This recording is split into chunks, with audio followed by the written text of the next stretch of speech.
Confidence Man, 3 a.m. La La La, or I think it's La La La. It might be LA. I don't think it is. I think it's La La La. But this is the third studio album from the Australian indie pop, electro pop, rave band, primarily consisting of the stage names of the singing duo Janet Planet and Sugar Bones. I first heard of them with their collaboration with DJ Seinfeld, Now You Do, which was a fun, bouncy little track. And then, of course, I heard the song I Can't Lose You. But yeah, I saw their performance at Glastonbury on the telly. They've been nominated for BBC Sound Of. They've been nominated for Best International Group at the Brit Awards. And I thought it was time for me to come down and sit with this album. Now, this album is very much inspired by British rave culture in the 90s. And you can definitely see that there's a lot of house here, there's trance music, there's electro pop. This feels kind of like that Venga Boys era of music, just like fun, nonsensical, stripped down, basic to the point, rave and dance pop music. And it is that for the most part. For the most part, it's very fun. Who Knows What You'll Find is a really good starter to the record. It's fun. It's this bouncy mix of house and pop music.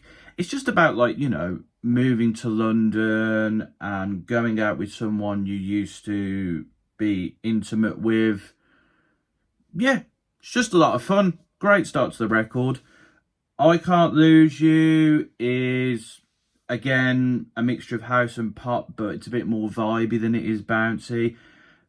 The duo, you can see from this track, of a great chemistry, which you would expect after 3 albums. I like the use of distortion on the vocals as well.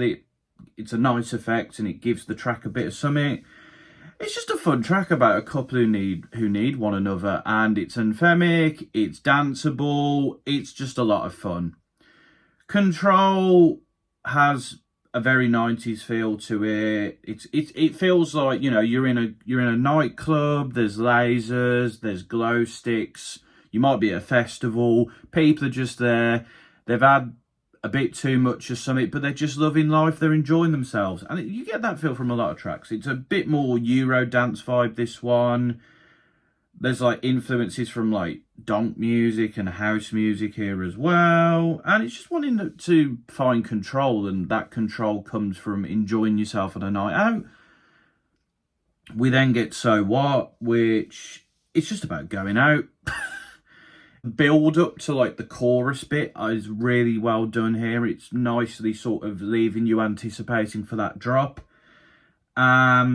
It's very euphoric, the chorus. It's like Eurodance inspired. There's like, wow, which on some tracks wouldn't work, but on this it works because it just matches that sort of very simplistic poppy feel. There's like blaring sirens in here as well. As I said, just a lot of fun. Breakbeat is another standout because it kind of changes things up with like the breakbeat sound. It feels a lot more warehouse vibe. It's a bit more straight to the point in what it's doing. And yeah, it's just about popping something. And when you hear the breakbeat and the rest of the night happens as it happens, it takes the concept of this sound, it makes a quite simplistic statement about it. A lot of fun. Real Move Touch is the only track with a feature on here. We got Sweetie Irie, and he does his thing, and he's a nice contribution. I've heard him on rave tracks before, like Red Light Zum Zum, and yeah, he's really fun. I believe it's sampling Gypsy Woman. I'm not 100% sure, but that and the kick drum sort of is the basis for this beat. Again, a lot of fun, trance influenced. It's just about dancing and connecting with someone. And yeah, these guys aren't trying to do anything too out there. The themes kind of interweave with one another in a way, but each track has this thing about it that kind of makes it stand out from the next one.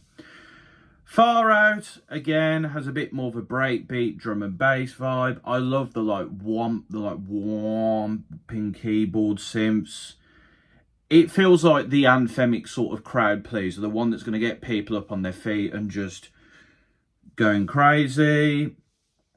And yeah, it's again, it's about sort of like space and the stars and wanting to look beyond life, which could be a result of what they're taking. But yeah, really fun track.